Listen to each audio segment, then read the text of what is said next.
Nearly 800,000 Americans suffer one every year. It is the fourth leading cause of death in the United States. But in a partnership with Dean Clinic and St. Mary's Hospital, WISE TV3 is working to stop strokes. And our Velena Jones is here now with the story of one survivor, Velena. That's right, Eric. Becky Stowers is not only a stroke survivor, but she is a nurse as well. And after caring for patients and being one herself, she wants everyone to know just how important knowing the signs of a stroke can be.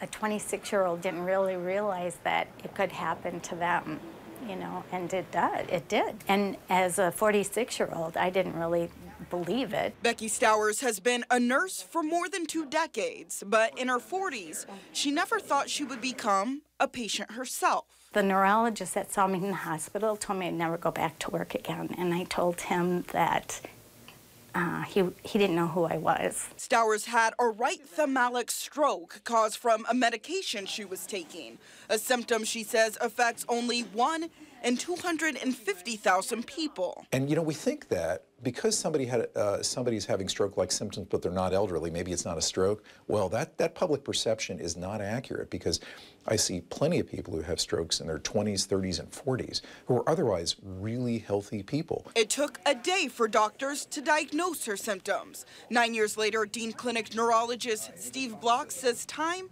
is the first priority. Doctors want you to think fast. Also, look for face drooping, arm weakness, and speech difficulty. You're losing about 1 billion brain cells every minute that the brain is not getting adequate oxygen. For Stowers, it took 4 months of therapy twice a day to recover. I was getting my brain to figure out how to redo some things. Teaching her brain everything from how to walk and speak.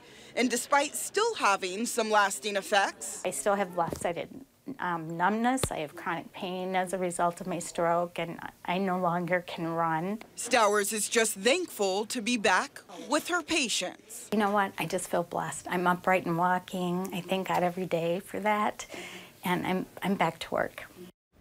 Now, there are some risk factors you can change to prevent strokes: lower your blood pressure, stop smoking, eat healthy, and maintain a healthy weight with some physical activity.